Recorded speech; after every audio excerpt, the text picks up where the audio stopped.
welcome to Make Some Plans podcast. I'm your host, Angelo. And I'm your other host, Kelly. And this week we have one of our college friends, Ashley. Hi.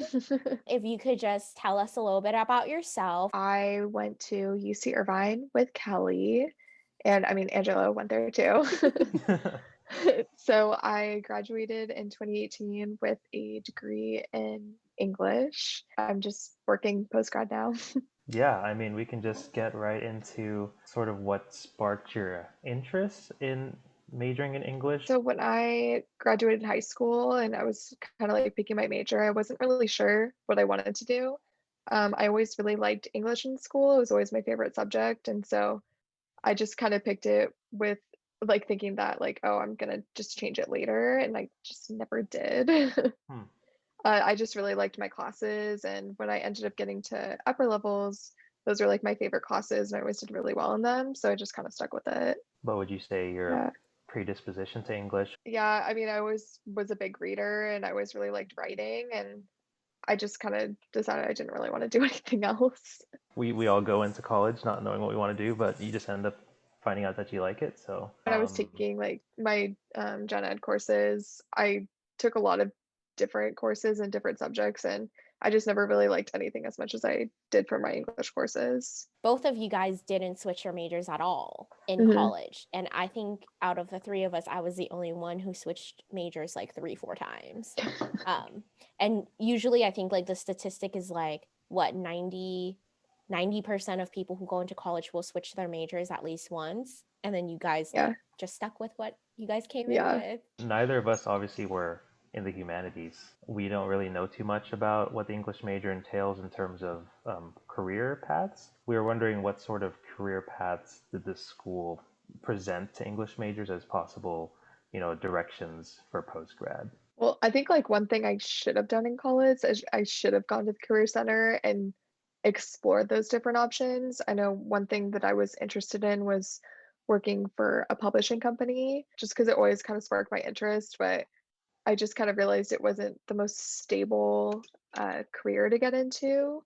So I kind of had to like switch gears. And when I graduated, I just didn't really know what I want to do. And I think I'm still kind of in that boat. But I know like a lot of my classmates, a lot of them tried to get into publishing, or just I feel like English is like such a broad major that it's really easy to, I don't know, there's so many different pathways that you can get into. I think a tip that everyone always shares after college is that we should have used the Career Center more.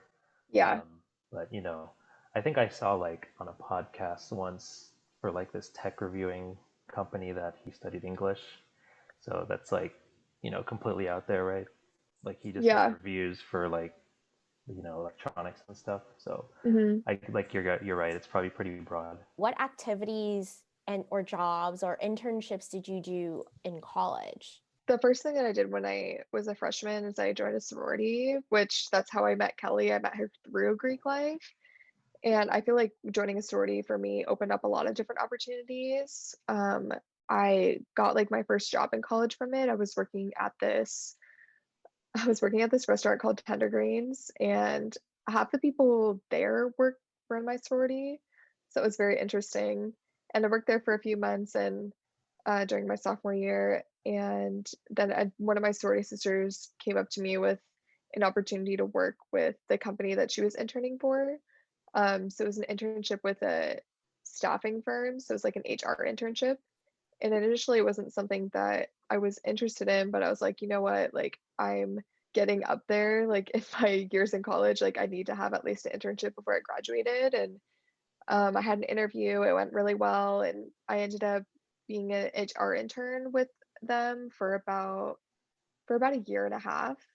And through that, I had another internship that I got through them. I like was doing like this temp job with them. They just like kind of sent me out there, and I was offered an internship through them, and it was a marketing internship with like a commercial real estate company.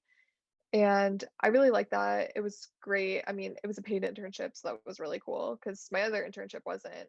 So because I was making money through them, I was able to quit my job at that restaurant. And I was just like with them for a year and a half. And with them, I mean, I learned like a lot of really important skills, especially like working in an office type environment. But I just kind of realized that I wasn't really sure if that was the type of environment that I wanted to be in after college.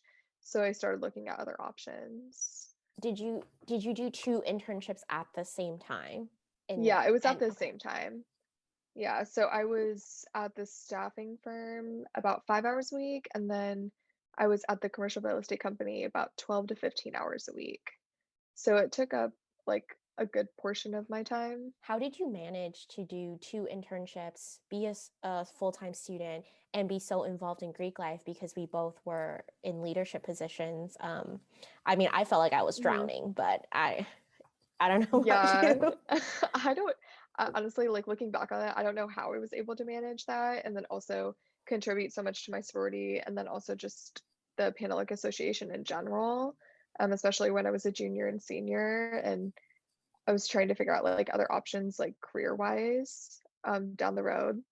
I'm not really sure. I know I didn't sleep a lot, but I'm not sure how I managed it, honestly. Did you use some sort of like planner, Google Calendar? I had a planner, so I would kind of like schedule things around that, but I felt like a lot of times I was like overbooking myself. Hmm. I would schedule a lot for like the same day, and then I would realize that day I'd be like, oh, I have a lot going on. So pro tip, So don't overschedule yourself. yeah, and yeah, make time for yourself too. Are there any other skills that you wanted to touch on that you gained through your internships, whether they're just kind of broad skills or maybe something you learned on the job specifically at HR? I think one of the biggest things that I learned at that staffing firm is what a good resume should look like.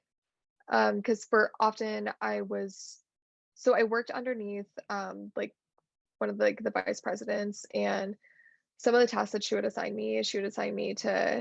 have me like look for resumes for open positions that they were trying to fill. And I got one person hired through that. One person the entire like hour and a half I mean, not hour and a half, year and a half that I was there. But there were a lot of like resumes that just didn't look quite right or they didn't have things that matched like the job description. So I kind of learned how to build my resume kind of around a job posting, which has been a very valuable skill. What are some other tips that you can give to people who are job searching and who are revising their resume to gain employment? Well, I mean, that's something that I've been struggling with because I'm trying to get a job like in a different field. Currently, I work at Starbucks.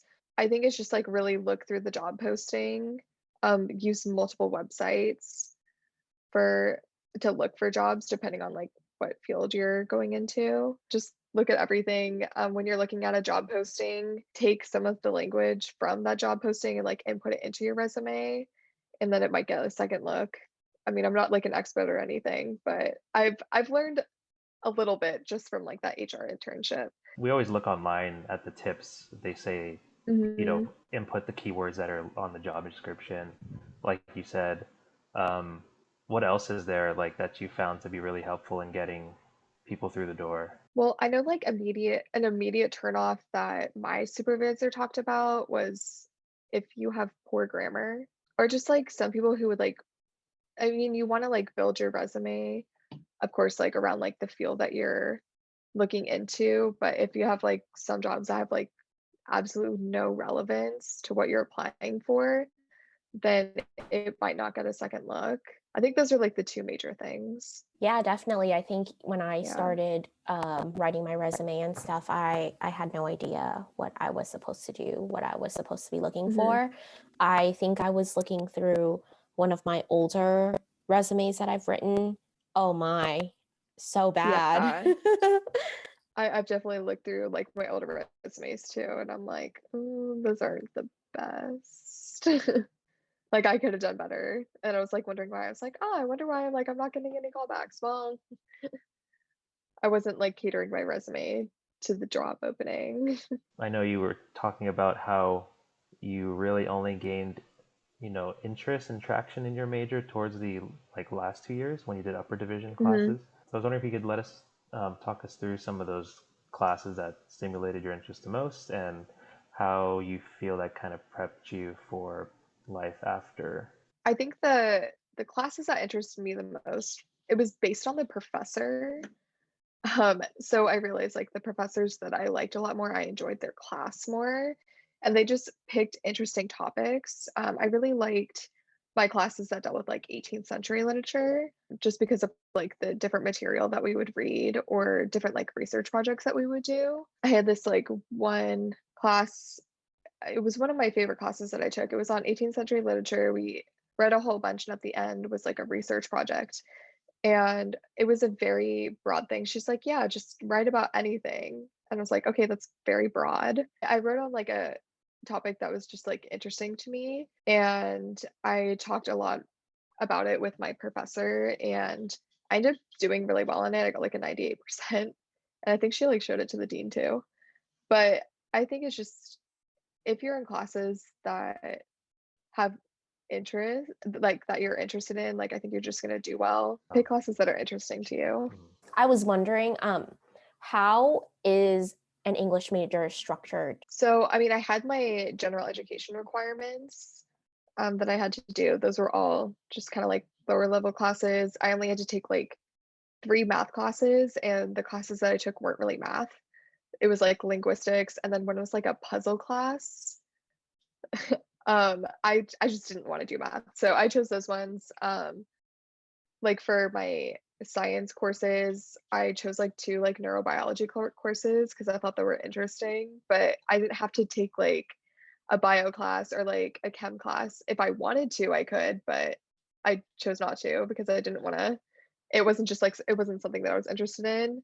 As far as like my English classes, so there were like 4 like lower division English classes that I had to take, and then the other ones were upper divs, and then the last class that I had to take before I graduated, it was purely a research class. So, I mean, it had like a theme, but the whole class was based on like I had one research paper that I had to write, and then that was the last class that I had to take before I graduated. So everybody who was in it was everybody who was graduating that semester. There wasn't anybody else who was just taking it just to like get it over with. But there were like different topics. 18th century literature was a big thing. I can't really remember the other ones that I took. I know I took like one class that only dealt with the Iliad. That was brutal. I don't know if you guys have like read the Iliad. I've had to read it like 3 times. I took Hume core, so Yeah. I had to read the Iliad, Uh-huh. and you have to take Hume core too because you weren't being an English major, right? You didn't have to take Hume core just because like you were in the humanities, but it's recommended just because you can knock out so many GEs at once. So like that's why I took it. I didn't have to take it. I could have like satisfied requirements like other ways, but yeah, I mean that class was wow. I think most of it was the professor too. She would show up like half an hour late every single day, and she would blame it on parking. She's not wrong. I mean, like, Yeah. it was brutal out there. Yeah. For those who don't know, our university, we have this year-long course that basically you knock out a lot of GEs on your lower div writing. It's called Humanities Core. There's a theme like every 3 years. Our theme when we took it was war, and that's why we had to read the Iliad. And then I just had to read the Iliad for my other courses just because it's like a classic. That's like the only reason. Yeah. Yeah. I like the Iliad when I took it, but that's because I know nothing. Yeah, I've never read it. Is that a book you'd recommend, like, No, don't read it for fun. Don't read it for fun. It's so yeah. I feel like I'm have left it. out now. I should read it. No, I have it. You can borrow my copy. It's really thick. It's like poetry, so it's good though. Like the symbolism and like the writing. I mean, it deals with Greek mythology, which is very fascinating, and I love that aspect of it. It's just it's very dense. It is. It's rough if you're not used to it. But then I think for me though, reading the Iliad after a couple of chapters and after all the bluff is gone and you're going on that adventure, I think that's when it gets good. So let's move beyond college now. Like right after college, what's your plan? Like what did you have in mind, like of what you were gonna do? Yeah, I didn't have a plan. Okay. So just walk us through how that played out. I mean, same. I didn't have a plan either. I didn't have a plan. Yeah, when I was in my last quarter of college, my mom would actually text one of my good friends like every week and ask her, "Hey, has Ashley done any job searching?" Or "What's the status of Ashley post grad?" Every single week. And then she would like bring it up to me. And I'm like, I don't have one. I don't want to think about it. So I just pushed it off. But my dad, he works in fire prevention, and so like I've kind of like grown up around that like my entire life. And I always found it kind of interesting, especially when he would like talk about like, oh, like this fire investigation that I went to. So I found that kind of interesting, but I didn't really give it much thought until the year after I graduated. And I tried getting an internship with the federal government doing something like kind of similar, but ended up not working out. But when I was like waiting on that, I started working at Starbucks in August of 2018. So my 3-year anniversary is like coming up soon, which I didn't think I was going to be there that long, but Hey, here I am. you gotta get your bills paid. Like a job is a Yeah. job, and like, Yeah. sometimes like you just gotta make things Mhm. work. Oh, yeah. I mean, like I like working at Starbucks. I just didn't expect to be there that long. But so like the year after I graduated is when I started taking like fire prevention courses. And I was taking a whole bunch of them just to see if it was something I was interested in, and I was.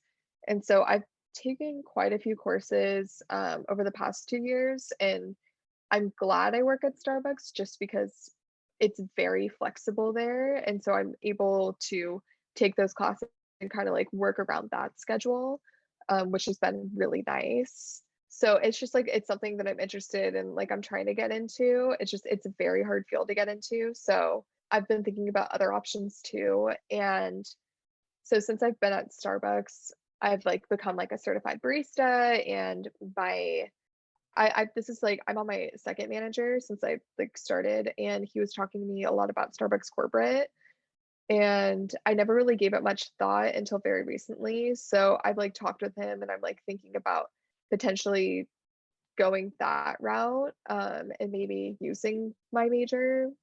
So I think it might be like more fulfilling for me, but I'm not really sure. I'm just kind of trying to feel things out and see where that takes me. Yeah, I mean, I think all of us, Yeah. we are just trying things, and my path is similar to yours. I'm still, working at it, but I don't know what's going to happen. And Yeah. I also need to think about, okay, if it's not going to happen, then I need to figure something out too. Yeah. So, yeah, I mean, that's awesome that you have two different things that you're working towards and that you're thinking about. Let's talk about the fire investigator path Okay. since you've sort of like put a little bit of time on that, and then we can go to Uh-huh. the Starbucks corporate path. Okay. But as far as becoming a fire investigator, you said you were taking classes. So where does someone take those classes, and what do Okay. those classes teach you how to do? So the classes that I've taken, they're classes that come from the California State Fire Marshal. Basically, they have courses that you can take that are all certification classes that you need while you're in the job. So I started off taking like the Fire Investigation 1 series. Most people don't take that until later in their career, but my dad just had me take a couple of those courses just to see if I like it, and I did. And then afterwards, I was taking fire inspector courses. So typically, people need those courses to get in as like an entry level like fire inspector. So I've taken like the first series for that, and then there's also like a fire inspector 2 series. So I took that as well, and I just finished that up in April. So I've been like taking those courses, and I've thought about like internships. It's just been really rough. The past year, like with the pandemic, a lot of departments were on hiring freezes. So it was difficult for me to even like kind of like get an internship, just to get that experience. But it's something that I was offered when I was taking the fire investigation series. The people who were in charge of that, they offered me like a trainee position with them just to do fire investigations with them. They like get calls for different fires, and they'll just like text it out, be like, hey, like, do you want to come? So that's been like a really great learning experience for me, and I've learned a lot from them, which has been really cool. I like went on a fire with them last week. That's something that like I've explored. And for them, they're a private fire investigation company. They're not public, so it's not like with the government. It's a little bit different. So they like work for insurance companies. And they Yeah. mainly do like fires in houses and It properties? did. Do they do? It's just like whatever's insured. So like most of them are residential structures, but I've also gone to like warehouses too. So it really just depends. It's just based on like the insurance company and like what's insured. Yeah. I've seen like these what's that show, Kelly, that we watch or that I watch? Forensic The files. Forensic File Oh show. yeah. And you know, some of them are like arson and Yeah. like that, but you know, so you're actually like looking at what the cause is and if it's like human cause or natural cause and Mm-hmm. like motives, Mm, right? And you're trying to use Yeah. that as evidence for like a case or insurance case. So for them, they just kind of like go out and you're trying to find like the fire origin and cause. And so you take a lot of pictures, there's a lot of documentation, like you talk to kind of like the owners or just like the people who are there and try and figure out like what happened. Most of the time it is accidental, or at least the ones that I've been to have all been accidental. They haven't been intentional, but I mean it does happen. Is there a direct pathway to become a fire investigator? A lot of things that I've seen, if you're just thinking about getting into fire prevention, some people go in as firefighters first, or if not, a lot of people they will get their AA in fire science or like some type of like related field. And it's usually just like an AA, it's not like a bachelor's degree. Like it's not necessary. Nice to have, but it's not necessary. If you envision yourself potentially going towards this career of, you know, fire investigation, what do you envision yourself like doing in like 5 years or 10 years down the line? So if I went in just like entry level doing like fire inspection, I'd start out with that first, but I'm hoping that I would move into fire investigation since it's something that has more interest for me rather than just doing like building inspections type thing. So hopefully doing that, maybe even like moving up to like 5 years down the line. But I don't know. I'm like just trying to get into the field first. So it seems like you're kind of at these like crossroads and you're at the very beginnings of what could be like a more advanced career for you. So Mhm. why don't we just like pivot to the Starbucks Oh corporate boy. thing? So, you know, you're working as a barista. So what were the options that your manager talked to you about as far as going corporate? Well, he talked to me about it last year. So one thing that Starbucks does every quarter with all of its staff is we have these like partner development conversations. So they're called PDCs.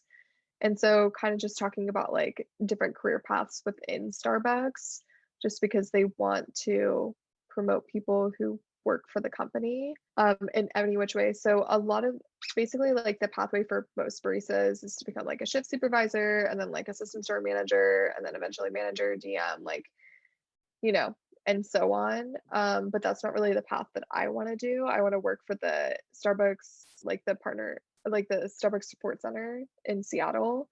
But I know there's other locations. I believe like there's a location in San Francisco as well.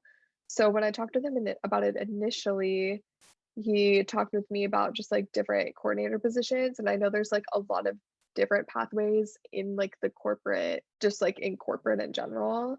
And so he talked with me about like, oh, starting as like a coordinator, doing something, kind of moving up through there. And so he scheduled a meeting like with my district manager and me. So we're gonna just like talk about like different pathways. So I haven't, gone too deep into that, but I know that I kind of want to do something with writing if possible. So I'm not really sure like what that would entail yet. But I'm sure that there's something out there because like there's so many like different like opportunities just within corporate. And so, working in Starbucks corporate, do they require applicants or candidates to have a degree, a bachelor's degree in anything, or I just don't think so. I don't think they require anything, especially well, depending on what position you're looking into. But I mean, I know like some people, because my manager was talking to me about how like some people are just like start out as baristas and just like Mhm. end up there. but I don't think you necessarily have to have a degree depending on what you want to do with them. Yeah, I think it sounds pretty cool. I mean, if sometimes maybe Mhm. college isn't for an individual and they could still work and they can just work for corporate, and Yeah. that's really cool. Yeah. Yeah, I think it's cool too that Starbucks wants to promote and maintain employees within the company. Yeah. Yeah. And it's such a great company to work for. Like there's so many like great benefits just working at Starbucks. And so that's why I'm like more that's why I'm like inclined to like potentially work for them like at the corporate level. Like one thing that they do is really cool is there's like stock options. So if you've been with Starbucks for at least 2 years, they basically give you stock for free. And so it just like needs to be vested. So after 2 years, you have like 6 shares of their stock. But I mean, if you leave before then you don't get access to it. But that's like a really cool benefit that they have. They also, with their 401k program, they match at 5%, which is like a pretty good number. And I know a lot of people have like been able to like kind of like cash in on that, or like they'll have like just like a lot of money saved for retirement just from that. They have like really good healthcare options as well, and Spotify Premium is free, which I think is a huge plus. And you get like markouts every week, so I can bring home like a bag of coffee every week. And right now they started this a year ago, like when the pandemic started, but we get a free drink and food item like every single day regardless of when you work. That might be going away, but we do get that, and then everything else that we pay for in the store is 30% off. So that's like, I don't know, I feel like there's a lot of really good benefits to that. And then also they give options to get your bachelor's degree for free, but it's only through Arizona State and it's online, but it's a really good option to be able to get a degree. And I have coworkers who are actually in that program right now. Yeah, that's So awesome. Like Starbucks is yeah. really trying to Mhm. give options to people, and not only that, Yeah. take care of their employees. Having a really big company that we know nothing about because we don't work at Starbucks. Yeah. We go to the store and we, buy drinks and get breakfast sandwiches, Yeah. but just hearing about how internally Starbucks cares, I think that's Mhm. really cool. Yeah. And we do a lot of training too, a lot of online training.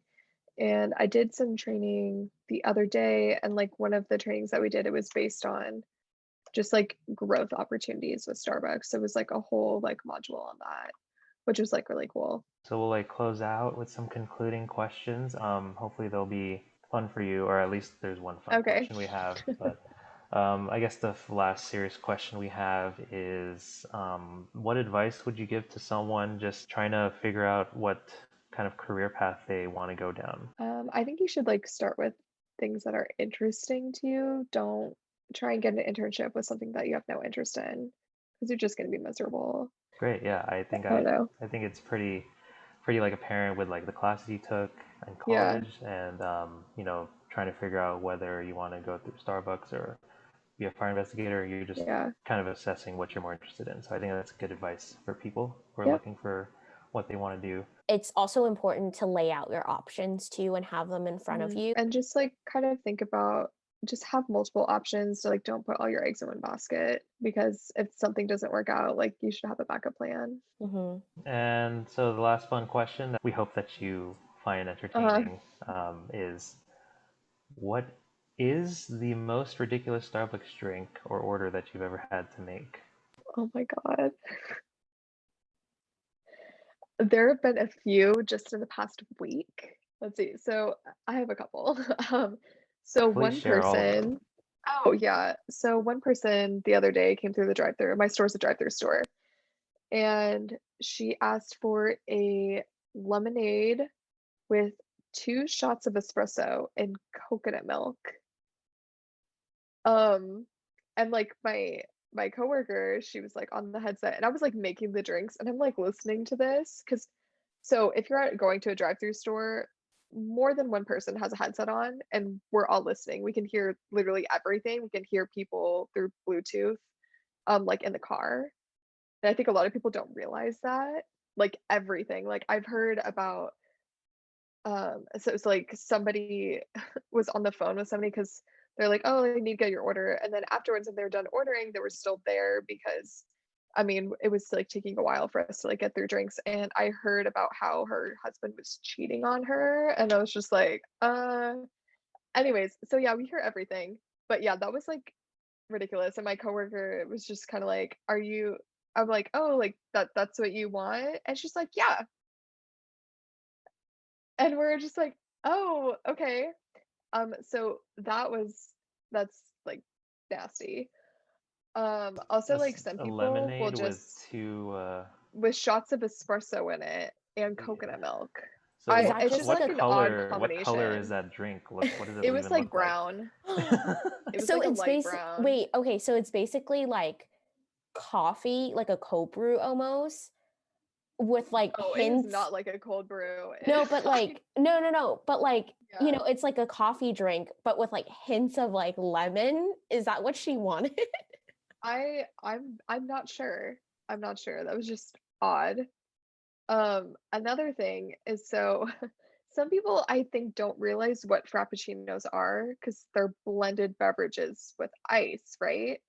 So a couple times we've had mobile orders that'll come in and say they want a frappuccino with no ice.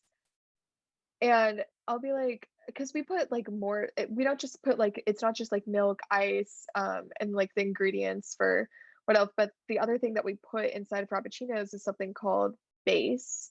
And so basically it's a binding agent that kind of like smooths everything out. So that's why like when you get a frappuccino, it's smooth and it's not like chunky and icy and like watery.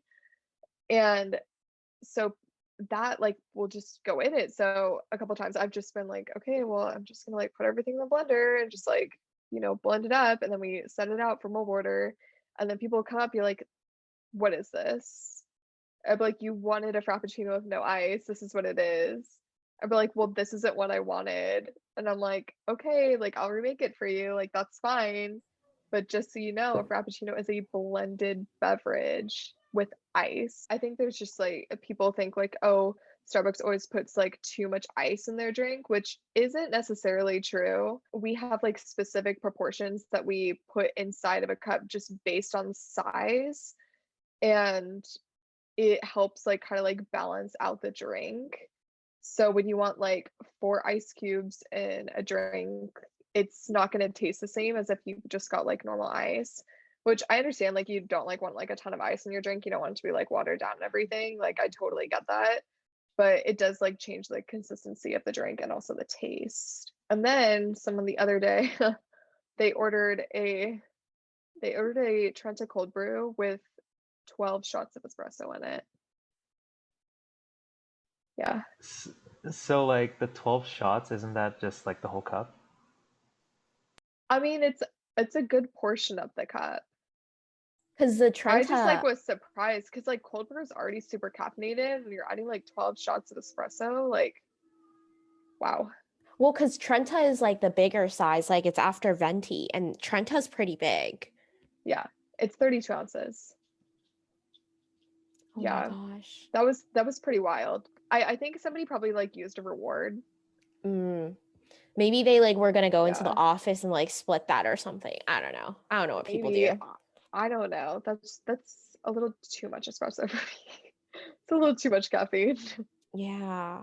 And they ordered this at like 5 o'clock at night. Like it wasn't like in the morning or anything. It was at like 5 p.m. It was like, Oh my whoo, it's a lot. Yeah. That's crazy. Those are very ridiculous orders. Yeah.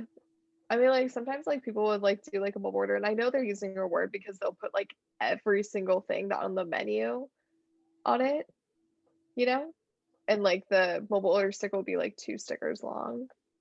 But I know it's just like a joke. Like somebody's not actually gonna drink that, you know what I mean? Is there anything that someone's ordered that you weren't able to make? That it was just like not possible? Seems like you have Um, to say yeah. well, I mean, like right now, a lot of Starbucks are experiencing a lot of shortages. So there's a lot of things that we can't make just because we don't have the product. But if you're saying just like, I don't know, something in general, we've had people ask us to blend food into the blenders and we can't do that. We can't. It's like a policy.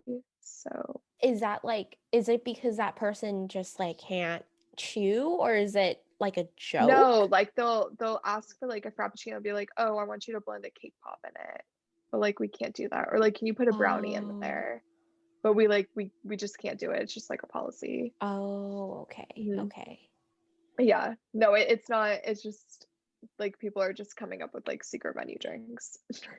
Oh yeah, speaking about secret menu Yeah. drinks, how often do you have to make secret menu drinks? Often. The thing is like with the secret menu drinks, it's not made by Starbucks. It's not made by baristas. And so if somebody's like, oh, well, I want like a Cinderella Frappuccino, like we don't know what that is because we're not trained to know what that is right now, just because like TikTok is so popular and there are a lot of people who create drinks like on TikTok. So we'll see a lot of like the same drinks over and over again. So like one thing that's really popular that we get like all the time is like a venti ice white mocha with vanilla sweet cream, cold foam, and extra caramel drizzle. I make so many of those every single day. So like that's something that's like become very popular. Or like a lot of people right now are getting like a iced green tea latte with chai in it. So it's another really popular one that I've made a lot. Or like another one is like a venti lemonade with raspberry syrup, and then they'll add like strawberry acai on top because it has like that ombre effect when you have ice in it. So I mean, like it's like a pretty common thing, and we're like used to like a lot of customizations. And so when I've trained new partners, or like we have a lot of partners who are training right now, we kind of just have to tell them like a lot of things aren't going to be standard. So you just have to like really pay attention and make sure that you like notice like all the customizations because it's very common, especially at my store. Has a secret menu drink ever made it onto Starbucks menu? Yeah. So the pink drink, the violet drink, and the dragon drink all were secret menu drinks.